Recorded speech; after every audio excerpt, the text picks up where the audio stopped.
If these allegations are true, you have a real anger management problem.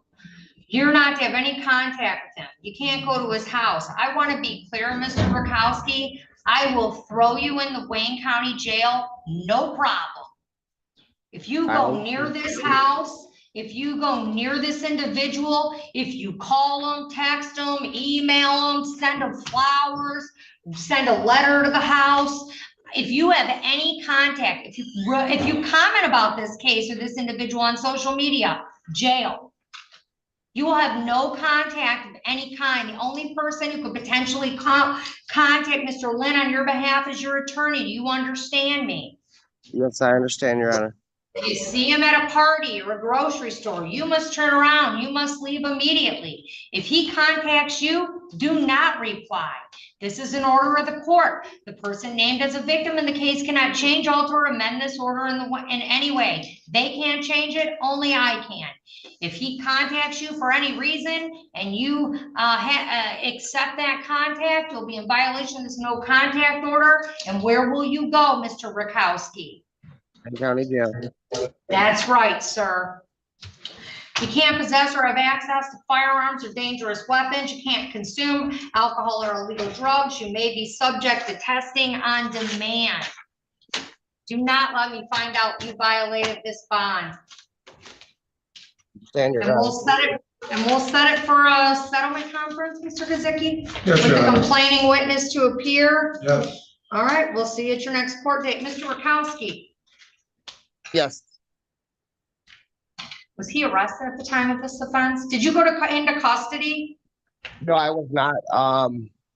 I just received a court date in the mail and that was it. I had never even spoke right. to him. That's okay. You have 48 hours from now to get your prints done. You have to come up to the court, get your fingerprint order, and you have to take it over to the police department to be fingerprinted. Okay, am I able to come do that today? It might be too late today. It's already 3:30, but you could do it tomorrow or Friday. All right, thank you. We're all set.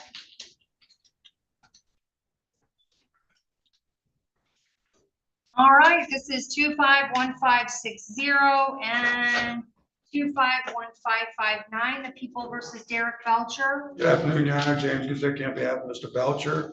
Your Honor, prosecutor's asking for an adjournment to review this case to decide if they're even going forward with it.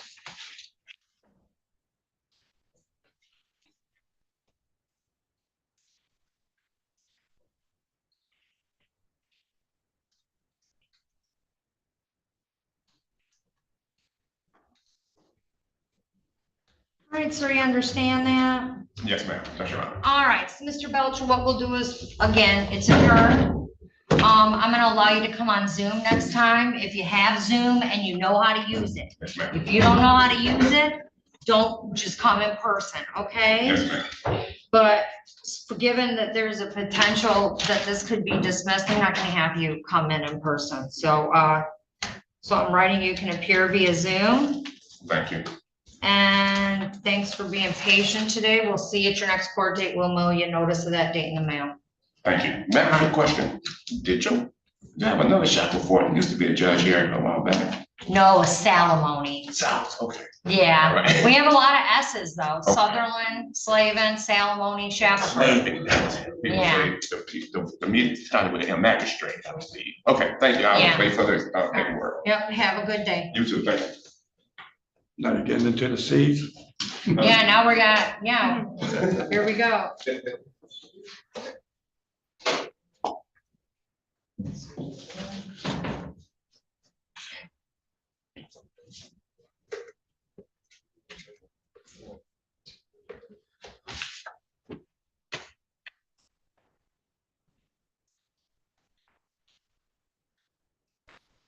What's next?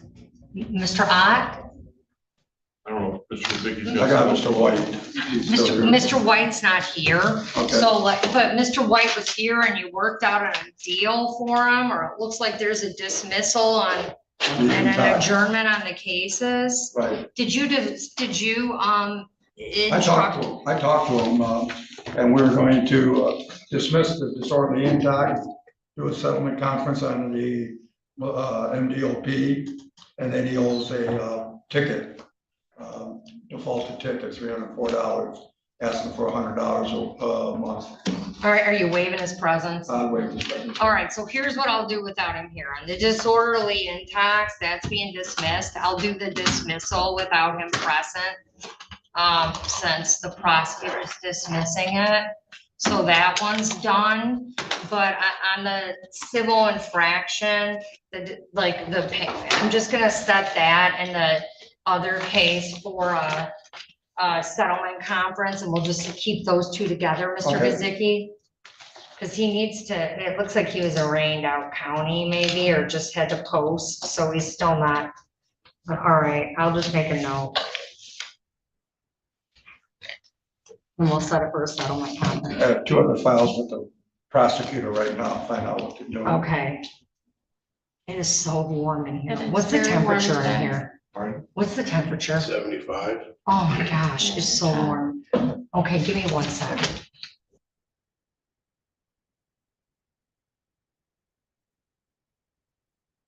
All right, Mr. Ott, you go over this program violation of rights form with your lawyer. Yes, sir. Did you understand your rights? Yes, sir. Did you sign and date this form? I did. You understand if you enter a plea of guilty, you'll be waiving your rights to this hearing, Yes, sir. right? Yes. Okay. And knowing all of that, how do you plead the allegation you failed to attend status hearing on August 18? Guilty, Your Honor. All right. Anyone forced you, threatened you, or promised you anything to get you to plea? No. Okay. I'll accept the plea. Mr. Fanto? Anything? Judge, I understand the recommendation in this matter, and Mr. Ott had explained to Ms. Grasso what happened. He was applying for work. He had to resign from his previous position because of car difficulties, and Uber became prohibited. And he had went in to make an application, and the folks said, look, we'd have to sit down with you right now and have that. He didn't make the call. He did or didn't? He didn't call Ms. Grasso ahead.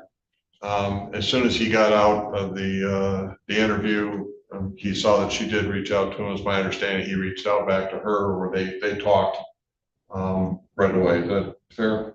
Yeah, Kara Gross on behalf of probation. And I get it, Judge. He's got to be better at that. But Mr. Ott seems to be keeping everything else in terms of appointments good. He has since started, he's done some part-time work with these folks. They're supposed to call today about a possible full-time position. So it's, he's trying to do things to better himself. And he just got ahead of himself on this, Judge.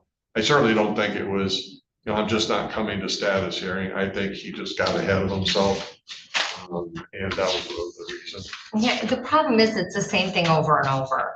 And here's the thing, Matt, last time you came in front of me, almost a month to the day, right? You come and that was, you missed your status hearing. So you missed a status hearing a month ago. You missed one in July. I only see you twice a month. And you missed the last one. And so you missed in July, and you also missed community service. So you were supposed to do a day then. And what I said, I struck it. And I said, you're gonna use your journal, you're gonna provide it as each appointment. Has he been doing that? Yeah, I've been doing that, and that's part of why I did end up, making that 1-day rec, because it was spoken about at the last violation. It was in his journal. I seen him write it down, he repeated it back to me, and it was on the back of his meeting log as well. And then, so then I give him some community service and I say, you have to go, I say this on July 24th. Say you have to go 30 days with no violation, or I'm giving you a day in jail. And you made it. Almost 30. No, you made it, but you didn't, because the date of the violation was the 18th. So like, Mr. Ott, like, here's the thing, like, I'm not, like, and you know this, I tell you this every time I see you. You're doing great with your recovery, right? And my understanding is, All right, let's talk about that. This hearing in front of Judge Victoria Shackelford had a little bit of everything. Bond conditions, guilty pleas, last-minute dismissals, a disappearing defendant, and even a gentle life lecture or two. What made it all engaging was the judge's style. Professional, patient, but not afraid to inject some humor when the moment allowed. She stayed focused on fairness and clarity, ensuring defendants fully understood their rights and responsibilities, while occasionally reminding them in plain terms when their choices didn't make sense. Take Ryan Rice, for example. He was stepping into treatment court, which comes with a laundry list of bond conditions. No alcohol, scram tether, pro-social meetings, mentoring, evaluations, the whole package. Shackelford laid it all out carefully, making sure Rice understood that this was essentially a trial run before he was officially locked into the program. Rice's responses were polite, but a little tentative, like a student realizing just how big the homework load really is. The judge balanced firmness with reassurance, explaining that he'd get everything in writing and probation would walk him through it. You could tell she wanted him to succeed, but she wasn't sugarcoating the challenge. Then there was Justin Miller Turcoing, who was back in court because he hadn't found work yet. Normally, that might land someone in violation territory, but Judge Shackelford took a practical view. Turcoing had applied at multiple places, gone through Michigan Works, and was putting in the effort. Instead of punishing him for not landing a job in 2 weeks, she gave him another 30 days. The moment felt more supportive than punitive, with the judge acknowledging how job applications often stall in the online process. It was a reminder that probation isn't just about catching failures. It's also about recognizing genuine effort. Not everyone had such smooth sailing. Michael Hansen admitted to a positive test just 16 days after sentencing. Shackelford's response was equal parts stern and measured. She didn't overreact, but she didn't let it slide either. She gave him a day of community service, more intensive testing, and a reminder that she wasn't impressed. Hansen's body language was subdued, almost resigned, and while he admitted his mistake, you could sense he was hoping for leniency. The judge's approach was firm without being harsh, showing a kind of guarded optimism that he'd get back on track. The hearing also had its lighter, almost surreal moments. Wayne Copeland managed to vanish between the start of the day and his sentencing, leaving Judge Shackelford issuing a warrant on the spot. She didn't waste time speculating. She simply moved on, noting the victim would be called back when Copeland resurfaced. Then there was Kelsey Hamilton's case, which got tossed because Walmart failed to show up.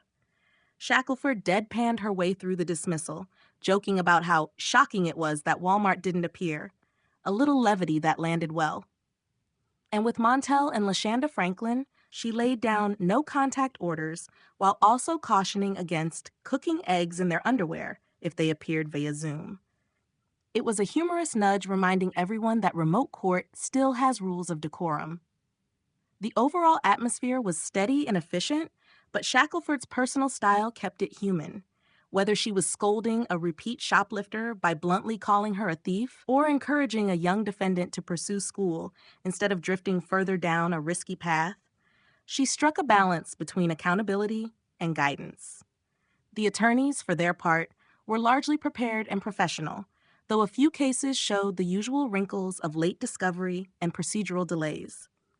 None looked flustered, and all seemed to adapt to the judge's pace. In the end, it was a session that showed the court's many faces, serious when it had to be, compassionate when it could be, and occasionally witty, just to keep everyone awake.